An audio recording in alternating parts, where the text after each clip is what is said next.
Hello and welcome everyone. This is Ahmad Hussain Khan. We are discussing class 10 mathematics.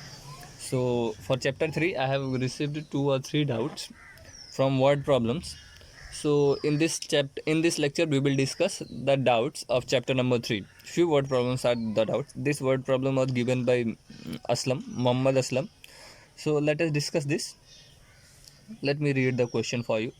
The question says that Meena went to a bank to withdraw rupees 2000. She asked the cashier to give her rupees 50 and rupees 100 notes only. Meena got 25 notes in all. Find how many notes of rupees 50 and 100 she received. Okay. ये सवाल है कि मतलब Meena bank गई हुई हैं और उनको 2000 रुपये निकालने हैं, ठीक है। और वो कैशियर से कहती हैं कि मुझे कोई दूसरा नोट नहीं चाहिए, सिर्फ 50 के और 100 के नोट मिला के आप मुझे 2000 रुपये दे दीजिए, ठीक है। तो कैशियर जो होता है उनको 2000 रुपये देता है, लेकिन 2000 रुपये में उनके पास टोटल 25 नोट्स आते हैं। तो अब बताइए उनके पास कितने 50 रुपीज़ के नोट आते हैं, कितने 100 रुपीज़ के नोट्स आते हैं, ठीक है। तो सॉल्यूशन में जैसे कि मैं लिखता हूँ कि क्या दिया हुआ है भाई, दिया हुआ है गिवन टोटल मनी या फिर टोटल सम ऑफ मनी लिख लीजिए। टोटल सम ऑफ मनी, पूरा पैसा कितना है भाई, ₹2000। अब इसके बाद लेट लिखते हैं, क्या क्या निकालना है, जो निकालना रहता है वही लिखते हैं। Let number of ₹50 and ₹100 notes be x and y respectively. इसका मतलब ये है कि 50 rupees notes are x and 100 rupees notes are y. These are the number of notes. Now we will go for the first condition. As I write in every question, there are two conditions so that we can make two different equations. अगर x rupees 50 rupees के x notes हैं और 100 rupees के y notes हैं तो total notes कितने हैं, 25। तो पहले कंडीशन के हिसाब से x प्लस वाई आपका 25 निकल के आ जाना चाहिए। बात सही है, ठीक है। इसको इक्वेशन नंबर 1 मान लेते हैं। एंड सेकेंड कंडीशन हमको दिख रहा है कि पूरे रुपीज़ कितने हैं भाई, 2000 है। तो अगर x रुपीज़ 50 हैं तो 50 के कितने नोट्स हो गए, 50 इंटू एक्स हो गए, इतना 50 रुपये वाला नोट का पैसा हो गया। और 100 रुपये नोट वाले पैसा मतलब 100 इंटू वाई। अब ये दोनों पैसा जोड़ के कितना हो जा रहा है भाई, 2000 हो जा रहा है। Okay, now we will take 50 as common. This can be done as x plus 2y is equal to 40y, I believe so. Okay, no, not y, 40 only. So this is equation number 2. You can apply either of the methods, that is elimination method or substitution method, in order to solve this question. Substitution method लगाना बहुत ज़्यादा easy है भाई। यहाँ से अगर आप लोग लगा देते हैं substitution method तो यहाँ से आपका निकल के आएगा x is equal to 25 minus y, ये हो गया। अब इसको पुट कीजिए, put x is equal to 25 minus y in equation 2। In equation 2 when you put the value of x, that is 25 minus y plus 2y is equal to how much भाई, 40। Okay, so 25 प्लस y is equal to 40, y equals to 40 minus 25 is equal to 15, y equal to how much is that, 15. All clear? Now what is the value of x? X is equal to, since x is equal to 25 minus y, it is equal to 25 minus 15. How much is that, 10. x is equal to 10। तो हमारा x और y दोनों निकल के आ गया। तो last में लिखेंगे so number of 50 rupees note, 50 rupees notes is equal to x था भाई, तो 10 हो गया। और number of ₹100 notes is equal to 15। This is what we get. Okay, next is, this question was asked by Karan Bania. This is a little complicated question because this question is solved by using equation reducible to linear form method that I discussed in the previous video, तो ये थोड़ा लंबा जाएगा, ध्यान से देखिएगा, समझने की कोशिश कीजिएगा. Okay, the question says that 2 women and 5 men can finish a work in 4 days, whereas 3 women and 6 men can finish it in 3 days. Find the time taken by one woman to finish the work and also that taken by one man alone. ठीक है, एक काम है जिसको 2 औरतें और 5 आदमी मिलके करते हैं तो 4 दिन में ख़त्म हो जाता है. अगर हम लोग वही काम 3 औरतें और 6 आदमी मिला के करते हैं तो वो 3 दिन में ख़त्म हो जाता है. तो आप बताइए, एक आदमी और एक औरत को अकेले अकेले अगर काम दिया जाए तो कितने दिन लेंगे? This is the question. Okay, तो ये सब करने का तरीका ये होता है कि सबसे पहले तो जो हमको निकालना है वही लिख लेते हैं. Let the time taken by woman and by woman and a man to finish the work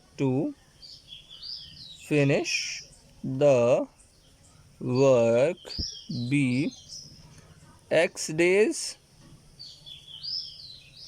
and y days respectively. ये बात समझ में आई भाई? ओके, इतना तो समझ में आ गया होगा कि औरत को जो है एक्स डेज लग रहे हैं और वाई डेज आदमी को लग रहे हैं. ओके, देयरफॉर अगर ऐसा होता है तो हम लोग पता करते हैं एक दिन में कितना काम कर रहे हैं. Work done by women in 1 day, work done by woman in 1 day is equal to 1/x. ये आपको पिछले क्लासेस में पढ़ाया गया होगा टाइम एंड वर्क के दौरान. And work done by man in 1 day is equal to 1/y.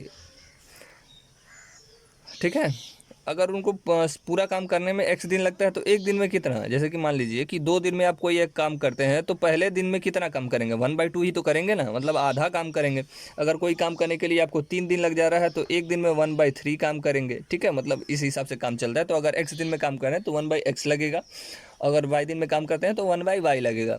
तो अब क्वेश्चन पे आते हैं. अकॉर्डिंग टू द क्वेश्चन, ठीक है, कितने आदमी और कितने औरतें कर रहे हैं? ये तो एक आदमी की बात हो गई. तो 2 औरत और 5 आदमी काम कर रहे हैं और कितने दिन तक काम कर रहे हैं? अगर एक दिन में 1/x काम, एक आदमी 1/x काम कर रहा है तो एक औरत 1/x कर रही है तो 2 औरतें 2/x करेंगी, प्लस 5 आदमी अगर 1/y करते हैं तो 5/y करेंगे. और कितने दिन तक काम कर रहे हैं भाई? 4 दिन तक काम कर रहे हैं. ये तो एक दिन का काम हो गया. अब 4 दिन तक काम कर रहे हैं तो काम कितना खत्म हो रहा है? एक ही तो काम खत्म हो रहा है. ठीक है, इतना टोटल काम करना मतलब एक काम करने के बराबर हो रहा है, इक्वल टू 1. अब इसको सॉल्व करके एक इक्वेशन बनाते हैं. This can be written as 4 2 8/x plus 5 4 20/x is 20/y is equal to 1. ठीक भाई, this is equation number 1. Next one is, let us discuss second condition. This was first condition. I haven't written that. First condition.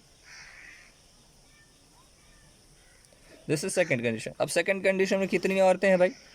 तो 3 औरतें 3/x काम करेंगी और 6 आदमी 6/y काम करेंगे. और कितने दिन तक टोटल काम करेंगे?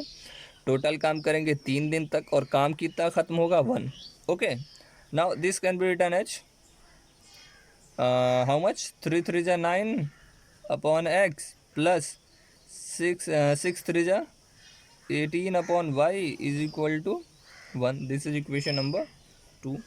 अब क्योंकि यहाँ डिनोमिनेटर में x और y है तो हम लोग क्या करेंगे? Put 1/x is equal to a and 1/y is equal to b.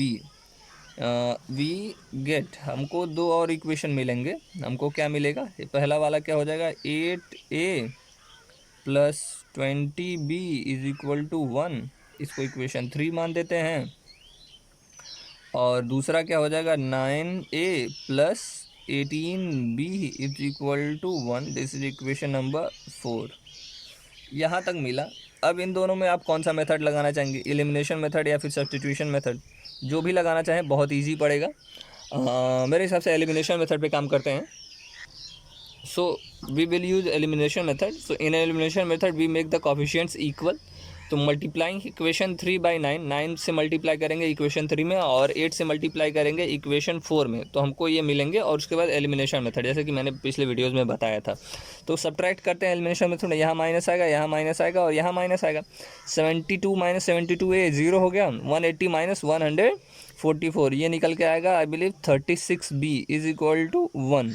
तो b इक्वल्स टू कितना है भाई, 1/36। अब ए निकालने की बारी है। ए तो आप निकाल लेंगे, वो मैं आप पे छोड़ देता हूँ। फिलहाल बी की बात कर लेते हैं। बट सबसे पहले आपको ये पूछा है, तो b is equal to 1/y। So it implies that 1/36 is equal to 1/y। It implies that y is equal to 36 days. तो एक आदमी वही काम कितने दिन में ख़त्म करेगा, 36 डेज में। So you can find out the value of a, then find out the value of x also, that will be your homework. इतना तक तो मैंने बता दिया, आप कम से कम सब्स्टिट्यूट करके उसका वैल्यू निकाल लेंगे। Okay, so if there are many more doubts you can contact me and you send me your doubts. I will discuss them in your videos, or I will send you the photographs of the solutions. Thank you. Have a good day.